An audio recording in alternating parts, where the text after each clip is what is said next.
समास के बारे में। समास क्या होता है? समास हमने इसके पहले वाले में भी बताया था कि समास दो या दो से अधिक शब्दों से मेल होकर के एक नया शब्द जो बनता है उसी को बोला जाता है समास। और हमने ये भी बताया था कि संधि किसको बोलते हैं? तो संधि दो वर्णों के मेल से बनती है और समास दो शब्दों के मेल से बनता है, जिसे हम बोलते हैं समास। और हमने बताया था कि समास के 6 प्रकार होते हैं, यानी कि 6 भेद होते हैं, जिसमें से हमने 3 समास यानी 3 नंबर तक यानी 3 भेद उसके समास के हमने बता दिया था। हमने क्या क्या बताया था? अव्ययी भाव समास और तत्पुरुष समास और बताया था हमने कर्मधारय समास। आज हम पढ़ेंगे 3 बचे हुए समासों को, इसमें से चौथा नंबर आएगा हमारा द्वंद्व समास, द्विगु समास और बहुव्रीहि समास। चलो तो हम आज बात करेंगे सबसे पहला नंबर आज के लिए द्वंद्व समास, जो समास का चौथा नंबर का है। और आज का हम पढ़ेंगे पहला नंबर में इसमें, यानी कि हम 3 हमने पढ़ लिया है और आज पढ़ेंगे चौथा नंबर का समास, जिसे बोलेंगे हम द्वंद्व समास। इस समास की पहचान या विशेषता या फिर हम इसकी परिभाषा कैसे बनाएंगे? जिस समास में यानी कि जिस समास में दोनों पद यानी कि शब्द, जिस समास में दोनों पद यानी कि शब्द क्या हो? प्रधान हो, यानी दोनों की महत्वता यानी कि बताई गई हो, किसी एक के महत्व के बारे में ना बात हो करके, बल्कि इसमें दोनों शब्दों के यानी पहले वाला और दूसरे वाला यानी प्रथम और लास्ट, यानी हम बोल सकते हैं पहला और दूसरा पद भी, यानी दोनों पदों की महत्वता के बारे में बात किया जाएगा।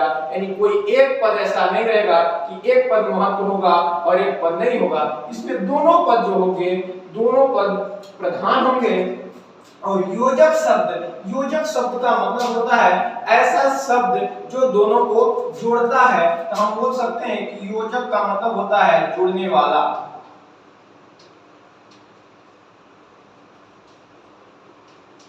योजक का मतलब होता है जोड़ने वाला शब्द। जोड़ने वाला शब्द को क्या बोला जाता है? और राम और श्याम, रमेश और दिनेश।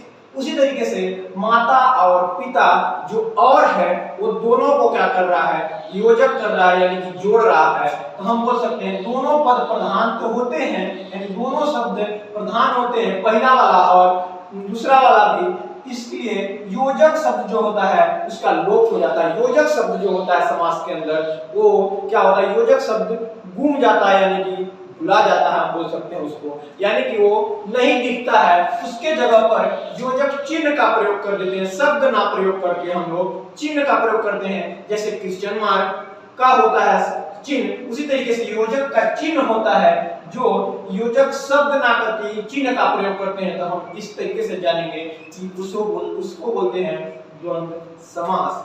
यानी कि बोल सकते हैं कि द्वंद्व समास में दोनों पद प्रधान होते हैं और योजक शब्द का लोप होता है, उसके जगह पर योजक चिन्ह का प्रयोग किया जाता है, जिसे हम बोलते हैं द्वंद्व समास। जैसे उदाहरण के लिए माता और पिता, रात और दिन, सुख और दुख, आना जाना, इस तरीके का अगर बना रहे हम जान लेंगे द्वंद्व समास। इसका विग्रह करेंगे माता पिता, माता और पिता, रात दिन, रात और दिन। ये जो और है ना, जो और जोड़ रहा है माता और पिता को, ये इसे बोलते हैं योजक शब्द। और योजक शब्द जो होता है हमारे समास में, ये उसका लोप हो जाता है, यानी कि ये नहीं दिखता है हमें, इसलिए इसको बोलते हैं द्वंद्व समास। अब आगे बढ़ते हैं द्विगु समास। द्विगु समास का क्या मतलब है? द्विगु का मतलब होता है हमारा, द्विगु समास में क्या लिखेंगे? ऐसा समास जिसका प्रथम यानी कि पहला पद हमारा संख्यावाची हो जाए, यानी कि ऐसा समास जिसमें हम पहला पद ही देखते हमें ऐसा लगे जो संख्या का नंबर बताए, यानी नंबर बताए, संख्या बता दे 1 2 3 4, इस तरीके का अगर शब्द लग जाए, इसमें 5 बता रहा है, 4 बता रहा है, 3 बता रहा है, 8 बता रहा है, तुरंत हम जान लेंगे, तत्काल हमें पता होना चाहिए कि एक द्विगु समास है। यानी पहला पद क्या होता है, संख्यावाची, हमें संख्या बताता है, यानी कि संख्या जो बताए, पहला ही पद हमें शुरुआती का पद, यानी कि दो पद होते हैं, पहला और दूसरा पद, पहला ही पद हमें क्या बता दे, संख्या बता दे, जिसे हम बोलेंगे द्विगु समास। इसमें से उदाहरण होगा नवरत्न, यानी कि नौ का मतलब हो गया नौ, यानी कि 9, नवरत्न, नौ रत्नों का समूह, यानी ऐसे रत्न जिसे 9 ठो है, 9 रत्नों का समूह को बोला जाता है नवरत्न, जिसको हमें लग रहा है संख्यावाची है। यानी कि हम देख लिए, यानी 9 रत्न में 9 के बारे में, 9 के बारे में बात किया, संख्या बता रहा है, तुरंत जान लेंगे एक द्विगु समास है। पंचभुज, पंच का मतलब होता है 5, पंच का मतलब होता है 5, पहले ही हमें पता चल गया, पहले ही शब्द में, यानी पहले ही पद में चला गया, 5 के बारे में बात कर रहा है, यानी कि पंचभुज, यानी भुजा यानी के बारे में बात कर रहा है, 5 भुजा वाला। अब दूसरा, इसके बाद पंचवटी, पंच का मतलब हुआ 5, जैसे ही हमें संख्या के बारे में, गिनती के बारे में बताया, पहला ही पद तुरंत जान लेंगे हम द्विगु समास के बारे में बात कर रहा है। 5 बटों का समूह, बट माने होता है बरगद का पेड़, यानी बट, यानी 5 बटों, बट का मतलब वृक्ष हो गया, यानी 5 वृक्षों का समूह के बारे में अगर बात कर दे और पहला ही पद उसका दे, संख्या बता दे 1 2 3 4, हम तुरंत जान लेंगे वहां पे क्या होगा, द्विगु समास होगा।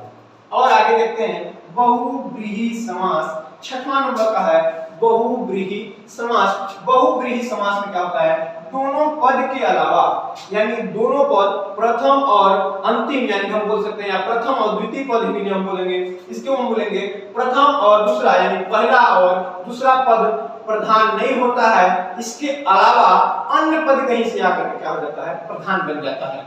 यानी हम बोल सकते हैं कि गांव में अगर मुखिया सरपंच जो बना है वो उसके अंडर में, उस गांव के अंडर कंट्रोल में ना नहीं है, बल्कि कोई तीसरा आदमी बाहर से आकर के उस गांव को अपना कंट्रोल किया हुआ है, यानी कि हम बोल सकते हैं कि इसके एक पहला पद और दूसरा पद के प्रधान नहीं है, इसका महत्व नहीं है, दोनों पदों का प्रधान, दोनों पदों का महत्व नहीं है, बल्कि इसमें अन्य पद आकर के को उसके बारे में बताया जाता है, यानी उसकी महत्ता अलग है। दोनों पद के अलावा अन्य पद प्रधान, यानी कि महत्वता के बारे में बताएगा।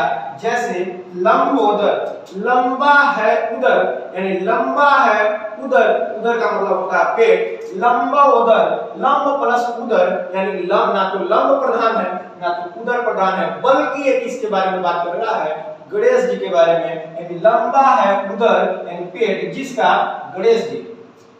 नीलकंठ, ना तो नील प्रधान है ना तो कंठ प्रधान है, बल्कि तीसरे व्यक्ति के बारे में बात कर रहा है, अर्थात नीला है कंठ, यानी कि कंठ का मतलब होता है गला, यानी कि निटई, नीला है कंठ यानी कि गला जिसका शिव जी जिन्होंने जहर पिया था, यानी कि जिनका कंठ क्या है, नीला पड़ गया है, उसको बोलेंगे हम शंकर जी। इसे बोलते हैं, ना तो दोनों पद के अलावा इसमें आ गए हैं, तीसरे वाले पद इसमें मुखिया बन गए हैं आकर के, इसी को बोलते हैं बहुव्रीहि समास। इस तरीके से हमारा समास समाप्त होता है। अब आगे हम लोग दूसरा